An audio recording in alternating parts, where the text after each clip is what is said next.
Bonjour et bienvenue à la capsule qui concerne l'ellipse.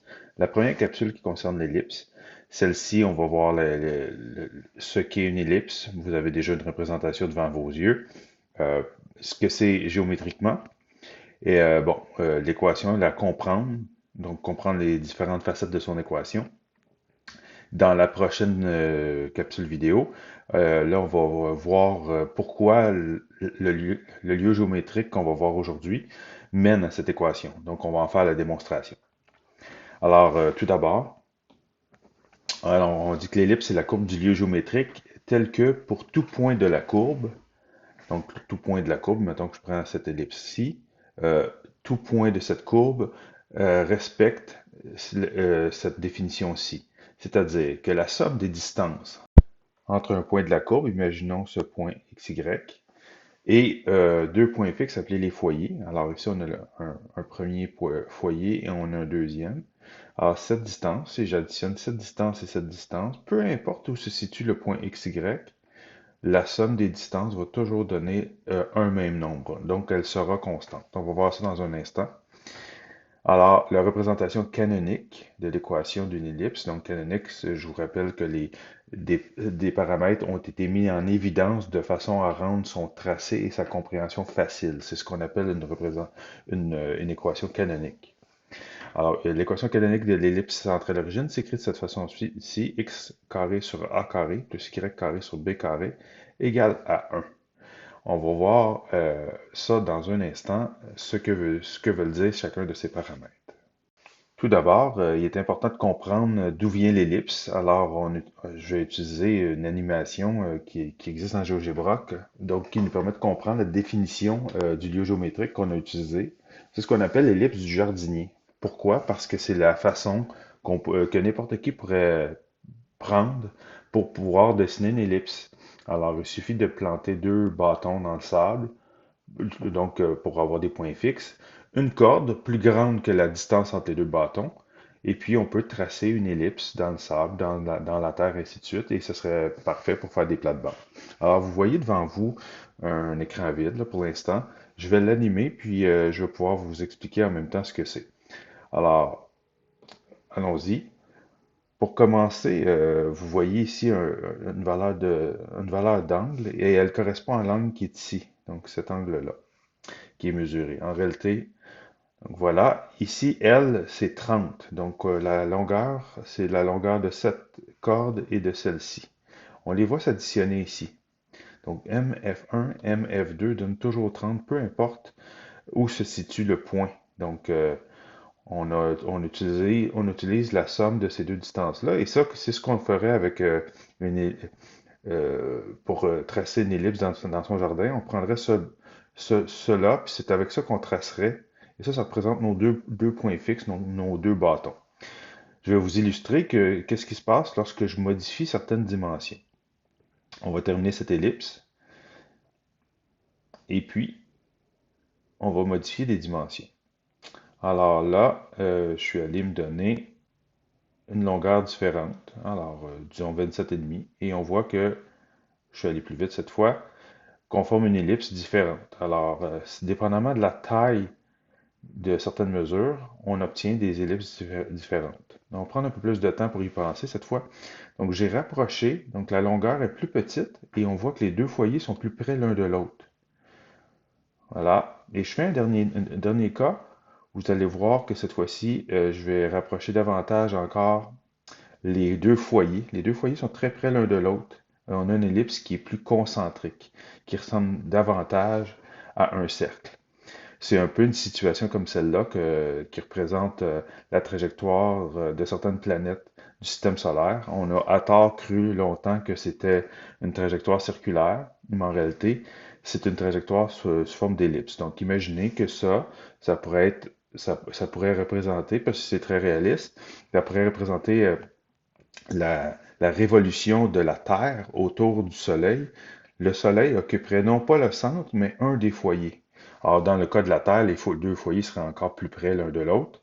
OK, donc, mais ça ressemble vraiment à une trajectoire des planètes. Maintenant, de retour à l'équation de l'ellipse. Alors, on a dit tout à l'heure que l'équation de l'ellipse, qu'on n'a pas encore démontré, on fera ça dans la prochaine capsule, centrée à l'origine, c'est x carré sur a carré plus y carré sur b carré égale à 1.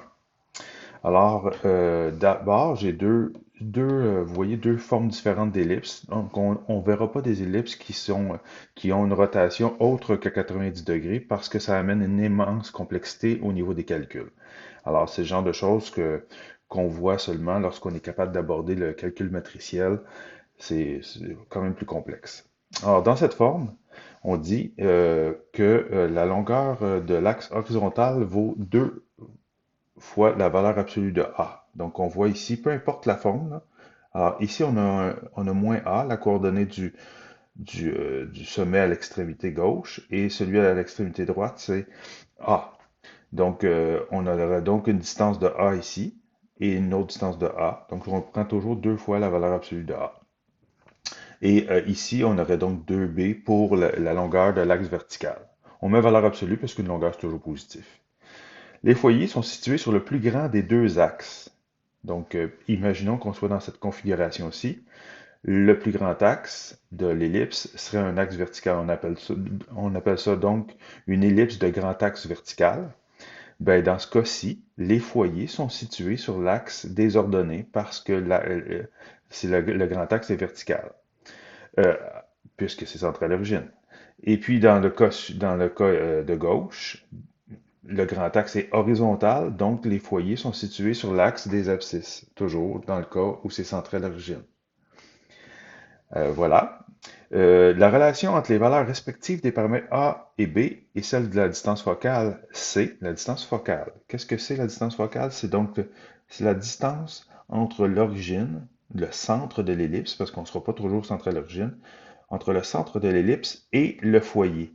On appelle cette distance petit c. Alors, ici, on est situé à moins C0 et ici à C0. Et dans le cas d'une ellipse de grand axe vertical, on serait plutôt à 0C et 0 C. Alors, on dit que la relation entre les valeurs respectives de petit a, petit c et petit b sont données par une relation de Pythagore. Mais on voit que c'est une relation de Pythagore, et certains pourraient dire, bon, A carré égale B carré plus C carré, ça va pas, là. Pythagore, c'est jamais ça. C'est A carré plus B carré égale C carré. Mais c'est ça ce sur quoi j'insiste depuis longtemps. La relation de Pythagore, le théorème de Pythagore, c'est beaucoup plus qu'une histoire de formule. C'est une compréhension. Donc, ça a rapport non pas avec les lettres qu'on va utiliser, mais bien la réalité géométrique qu'elle décrit.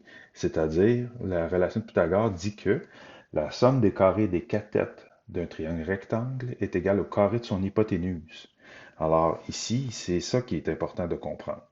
Alors, je vais vous illustrer tout à l'heure pourquoi on a deux relations différentes selon qu'on est de grand axe horizontal, donc où A est plus grand que B, ou de grand axe vertical où A est plus petit que B.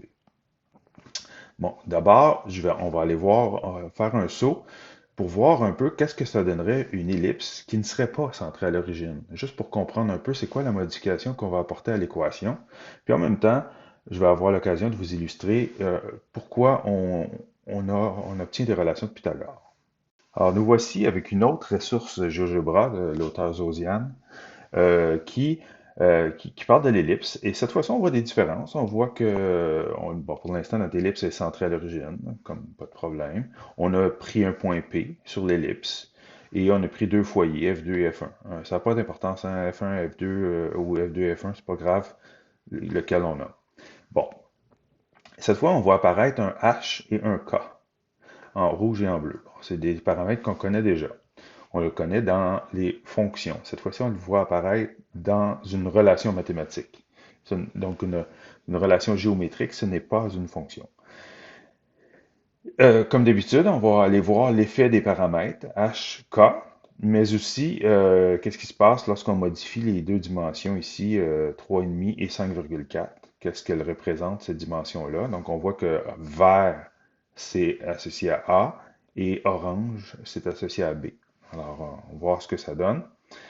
Et puis, je vais avoir l'occasion aussi de vous montrer le fameux triangle rectangle qu'on retrouve dans la relation de Pythagore. Dans la relation de Pythagore dans l'ellipse, pardon. Alors, allons-y.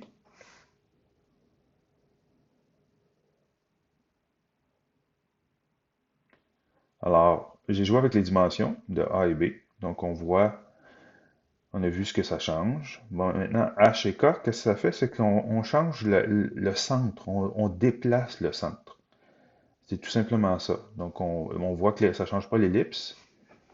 Et maintenant, je termine avec le triangle rectangle. Bon, c'est plus difficile de le voir lorsqu'il est décentré. On va aller le centrer à l'origine à nouveau pour pouvoir l'illustrer.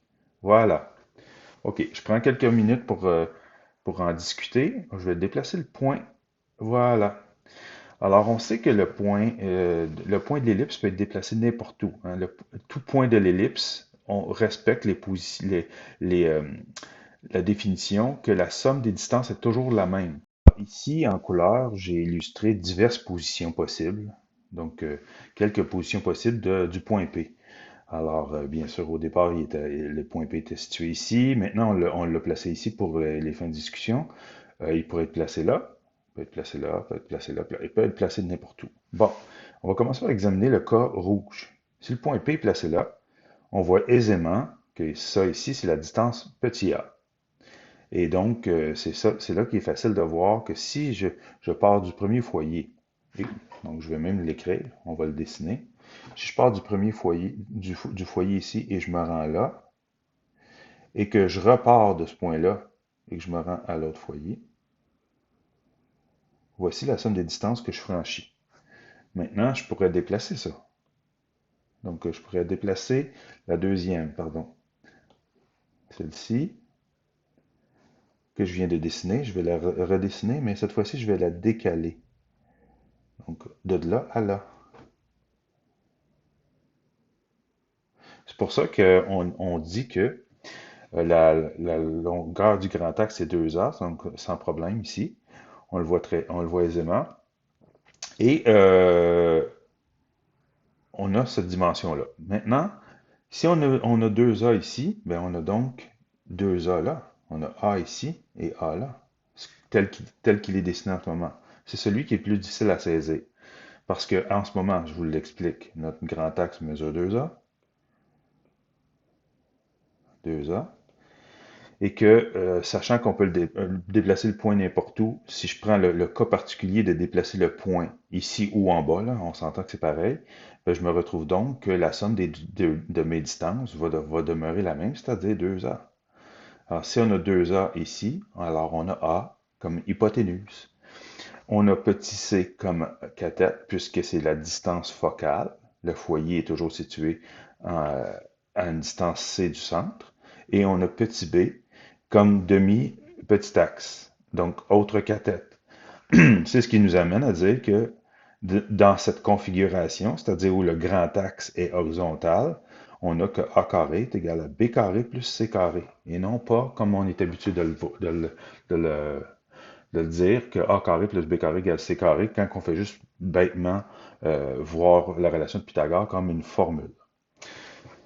Alors, si on résume, on a que on est capable de déterminer, il y a une relation qui nous permet de déterminer la distance focale à partir des deux dimensions A et B qu'on retrouve dans l'équation, ou vice-versa. On connaît la distance focale, on a une des distances, on peut trouver l'autre. Donc voilà. Après ça, cette distance, donc petit a et petit b vont déterminer si l'ellipse a une configuration horizontale ou verticale, dépendamment des valeurs. Comme ici, on voit que petit a, 5,4 et petit b, 3,5. Puisque a est plus grand que b, elle est horizontale.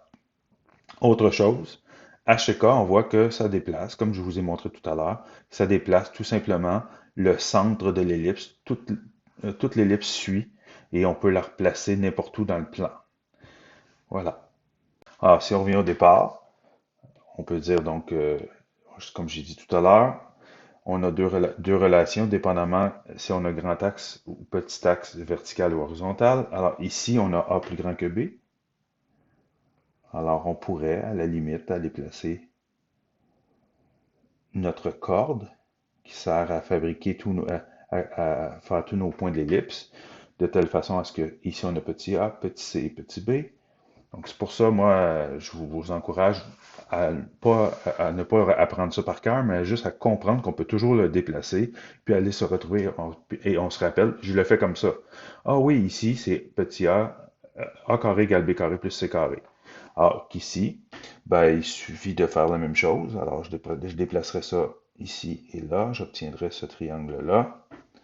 Comme ça, je me souviens que le grand axe mesure 2b. Voilà. Ce qui veut dire que ceci est B, que ceci est C, que cela est A. Fait que j'ai donc la relation de Pythagore que B carré est égal à A carré plus C carré. C'est tout pour cette première leçon. Dans la prochaine, on va voir d'où vient cette équation, pourquoi cette équation correspond au lieu géométrique de l'ellipse.